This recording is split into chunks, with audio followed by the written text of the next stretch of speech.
আবার ভারতে শুরু হতে যাচ্ছে লকডাউন। একদিকে গোটা ভারতবর্ষে এই ভয় ছড়িয়ে পড়েছে যে আবার কি করোনার মতো লকডাউন লাগবে গোটা দেশে, কিন্তু অন্যদিকে ভারত এই পরিস্থিতি সামলাতে পুরো চেষ্টা করে যাচ্ছে।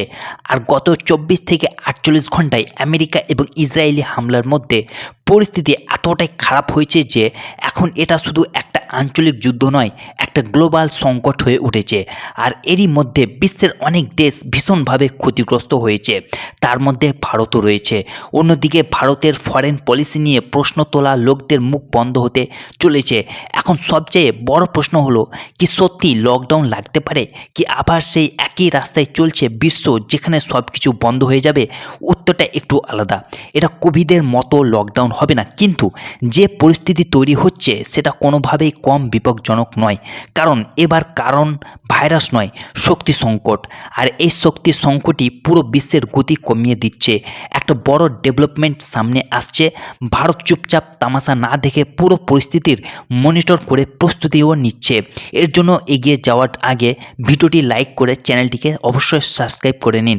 প্রথমে বুঝুন, বিশ্বের প্রায় 20% তেল এবং বড় পরিমাণ গ্যাস যে রাস্তা দিয়ে যায়, সেই রাস্তায় এখন সবচেয়ে বড় বিপদ হয়ে দাঁড়িয়েছে।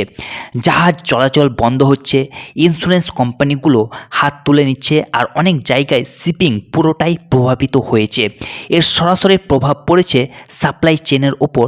আর এখন সেই ভয় মানুষের মধ্যে ছড়াচ্ছে যে যদি এই পরিস্থিতি চলতে থাকে তাহলে দেশগুলিকে নিজেদের অর্থনৈতিক ধীর করতে হবে। এবার একটু গোল্ড কান্ট্রিগুলোর অবস্থা দেখুন। ইরাকের তেল উৎপাদন প্রায় 70% কমে গেছে। কাতারের গ্যাস এক্সপোর্ট বন্ধ হয়ে গেছে। ইউএ এবং কাতার অনেক বড় গ্যাস প্ল্যান্টে হামলা হয়েছে। আর সবচেয়ে বড় কথা, সেখানে খাবার দাবারের সাপ্লাই 70% প্রভাবিত হয়েছে।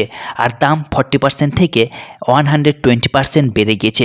অর্থাৎ সেখানে পরিস্থিতি এমন হয়েছে যে লোকজন লকডাউনের থেকেও খারাপ বলছে। এবার রাশিয়ার দিকে দেখুন। ভারত, চীন, জাপান এবং দক্ষিণ কোরিয়ার মতো দেশগুলো সবচেয়ে বেশি প্রভাবিত হচ্ছে, কারণ এই সব দেশ মধ্যপ্রাচ্যের ওপর শক্তির জন্য নির্ভরশীল। অনেক জায়গায় বিদ্যুতের কাট শুরু হয়েছে, ফ্যাক্টরিগুলো ধীরে ধীরে বন্ধ হচ্ছে। আর শ্রীলঙ্কা এবং থাইল্যান্ডের মতো দেশে রেশনিং পর্যন্ত চালু করতে হচ্ছে। অর্থাৎ ধীরে ধীরে এমন একটা পরিবেশ তৈরি হচ্ছে যাকে লোকজন স্লো লকডাউন বলছে। ইউরোপেও পরিস্থিতি আলাদা নয়। গ্যাসের দাম 35% বেড়ে গেছে। ইন্ডাস্ট্রির খরচ দ্রুত বাড়ছে। আর আন্তর্জাতিক প্রতিষ্ঠানগুলো পর্যন্ত সতর্ক করেছে যে বিশ্ব ভীষণ অর্থনৈতিক মন্দার দিকে যাচ্ছে। যদি এমনটা হয় তাহলে এর মানে হলো কোনো অফিসিয়াল ঘোষণা ছাড়াই একদম অর্থনৈতিক লকডাউন চালু হয়ে যাবে। সবচেয়ে বড় ধাক্কা লাগে যখন প্রথমবার সরাসরি গ্যাস ফিল্ডগুলোকে টার্গেট করা হয়। কাতারের এলএনজি প্ল্যান্ট এবং ইরানের সাউথ পার্সের মতো বড় গ্যাস ফিল্ডে হামলা হয়েছে। সাউথ পার্সের প্রায় 12% উৎপাদন প্রভাবিত হয়েছে। আর যখন বিশ্বের সবচেয়ে বড় গ্যাস সাপ্লাই প্রভাবিত হয় তখন এর প্রভাব প্রতিটি দেশে দেখা যায়। গ্যাসের দাম বাড়ে, বিদ্যুতের দাম বাড়ে, সারের দাম বাড়ে, আর শেষমেশ সাধারণ মানুষের থালায় প্রভাব পড়ে। বর্তমানে পরিস্থিতি এমন যে বিশ্বের 80টিরও বেশি দেশে পেট্রোল এবং ডিজেলের দাম দ্রুত বাড়ছে। আর প্রায় 8 থেকে 10 মিলিয়ন ব্যারেল প্রতিদিনের সাপ্লাই প্রভাবিত হচ্ছে। আর এর সাথে সাথে আরেকটা দিক সামনে আসছে, আমেরিকার ভূমিকা। যারা প্রথমে বলেছিল যে তারা এই যুদ্ধে সরাসরি জড়িত নয়, কিন্তু সেই আমেরিকায় মধ্যপ্রাচ্যের সবচেয়ে বড় সামরিক জমায়েত করেছে, ইরানকে সতর্ক করেছে, আর ক্রমাগত চাপ বজায় রেখেছে। অর্থাৎ একদিকে বক্তব্য একরকম, অন্যদিকে কাজ আরেক রকম। এটাই কারণ যে এখন পুরো বিশ্ব এই পরিস্থিতি নিয়ে আরও বেশি বিভ্রান্তিতে আছে। আর লোকজন জিজ্ঞেস করছে যে কি আবার বিশ্ব থেমে যাবে? কিন্তু এই সমস্ত সংকটের মধ্যে ভারত এমন একটা চাল দিয়েছে যেটাকে খেলাকে বদলে দিচ্ছে। আর এখন যে ছবি সামনে আসছে সেটা পুরো গল্পটাকে একটি নতুন মোড় দিচ্ছে। আসলে দেখা যাচ্ছে যে এই সংকটের মধ্যে ভারত যে চাল দিয়েছে সেটা পুরো গল্পটাকে বদলে দিয়েছে। কারণ যখন বিশ্ব শক্তির অভাবের মধ্যে আছে তখন রাশিয়া ভারতের জন্য সবচেয়ে বড় সহায়ক হয়ে উঠেছে। সেই রাশিয়া যারা এখন ভারতকে সস্তা তেল দিচ্ছে, গ্যাস সাপ্লাইতেও বড় ভূমিকা নিতে চলেছে।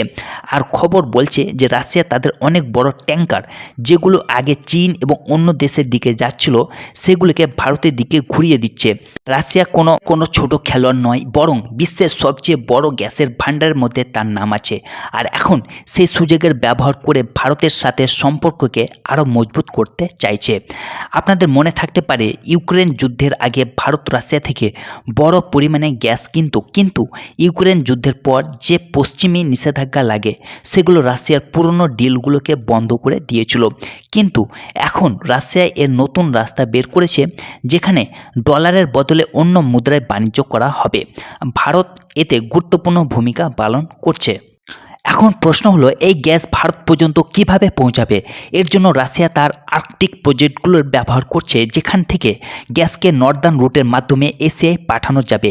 এছাড়া রাশিয়া তার শ্যাডো ট্যাঙ্কারগুলোর ব্যবহার করছে যেগুলো নিষেধাজ্ঞার আওতার বাইরে কাজ করে। আর সবচেয়ে বড় কথা, রাশিয়া ভারতকে এই গ্যাস 15 থেকে 20% সস্তায় দিচ্ছে।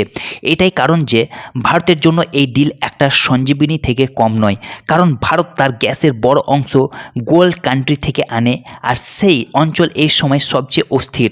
যদি সেখানে সাপ্লাই বন্ধ হয় তাহলে এর প্রভাব সরাসরি ভারতের অর্থনীতি এবং সাধারণ মানুষের জীবনের ওপর পড়বে, বিশেষ করে সার এবং কৃষির ওপরে, কারণ গ্যাস সেখানে সবচেয়ে বেশি প্রয়োজনীয় কাঁচামাল। কিন্তু ভারত এই সংকটকে শুধু একটা বিপদের মতো নয়, বরং একটা সুযোগের মতো দেখছে, কারণ ভারত দ্রুত তার সাপ্লাই বদলাচ্ছে যেখানে রাশিয়ার ছাড়া আফ্রিকা এবং অন্য দেশের সাথে যোগাযোগ বাড়ানো হচ্ছে। সাথে সাথে ভারত তার কয়লা এবং সোলারের মতো বিকল্পগুলিকেও শক্তিশালী করছে যাতে কোনো একটা অঞ্চলের উপর নির্ভরশীলতা কম হয় আর ভবিষ্যতে এই ধরনের সংকট থেকে বাঁচা যায়। এটাই কারণ যে যেখানে বিশ্বের অনেক দেশ এই সময় ঘাবড়ে গিয়ে সিদ্ধান্ত নিচ্ছে, সেখানে ভারত একটা দীর্ঘমেয়াদী কৌশলের সাথে এগিয়ে যাচ্ছে, কারণ ভারত তার এনার্জি রিজার্ভকেও শক্তিশালী করছে, বিকল্প রুট তৈরি করেছে আর সময় মতো এমন পদক্ষেপ নিয়েছে যাতে দেশের ভেতরে কোনো বড় সংকট না আসে। আর এটাই কারণ যে ভারতের পরিস্থিতি এখনও নিয়ন্ত্রণে আছে। এখন সবচেয়ে বড় প্রশ্ন হলো, পরিস্থিতি আরও খারাপ হয় তাহলে কি হবে? তাহলে এর প্রভাব সরাসরি সাধারণ মানুষের ওপর পড়বে। পেট্রোল এবং ডিজেলের দাম বাড়বে, গ্যাসের দাম বাড়বে, খাবার দাবারের দাম বাড়বে আর শিল্পের গতি কমে যাবে। অর্থাৎ এমন একটা পরিবেশ তৈরি হবে যেখানে কোনো অফিসিয়াল ঘোষণা ছাড়াই অর্থনীতি ধীর হয়ে যাবে। কিন্তু এখানে সবচেয়ে গুরুত্বপূর্ণ কথা হলো, ভারত এই পরিস্থিতিকে সেই লেভেলে যেতে দেওয়ার চেষ্টা করছে যাতে ইকোনমিক লকডাউনের মতো রাস্তায় না যেতে হয়। আর এটাই ভারতের ফরেন পলিসির শক্তি, যেখানে দেশ তার স্বার্থকে সবচেয়ে ওপরে রাখে। যেমনটা বিদেশমন্ত্রী এস জয়শঙ্কর বলেছেন, ভারত সেখান থেকে শক্তি কিনবে যেখান থেকে সেরা এবং সস্তা বিকল্প পাওয়া যাবে। সব মিলিয়ে ছবিটা এখন পরিষ্কার হচ্ছে যে একদিকে বিশ্ব সংকটে ঘেরা অনেক দেশে পরিস্থিতি খারাপ হচ্ছে আর লকডাউনের ভয় সরাচ্ছে, অন্যদিকে ভারত এই পুরো খেলাটা বুঝে নিজের জন্য নতুন রাস্তা তৈরি করছে। আর এটাই কারণ যে আসতে চলা সময়ের এই কৌশল ভারতকে আরও শক্তিশালী করবে। এখন দেখার এই সংকট কতদিন চলবে আর বিশ্ব এটা থেকে কিভাবে বের হয়, আর ভারত কি আবার লকডাউনের মতো পরিস্থিতি তৈরি হতে পারে। আপনার এই বিষয়ে কি মতামত রয়েছে? আপনি আপনার গুরুত্বপূর্ণ মতামত আমাদের কমেন্ট বক্সে অবশ্যই লিখে জানাতে পারেন। আর এই ভিডিওটিকে লাইক করে বন্ধুদের সাথে শেয়ার করতে ভুলবেন না, যাতে করে এই রকম গুরুত্বপূর্ণ তথ্য আপনারা জানতে পারেন। এছাড়া এই ধরনের আরও নলেজেবল ভিডিও দেখতে চ্যানেলটিকে অবশ্যই সাবস্ক্রাইব করে বেল আইকনটিকে অন করে রাখবেন। আবার আপনাদের সঙ্গে দেখা হবে নতুন এক ভিডিওতে নতুন এক টপিকে।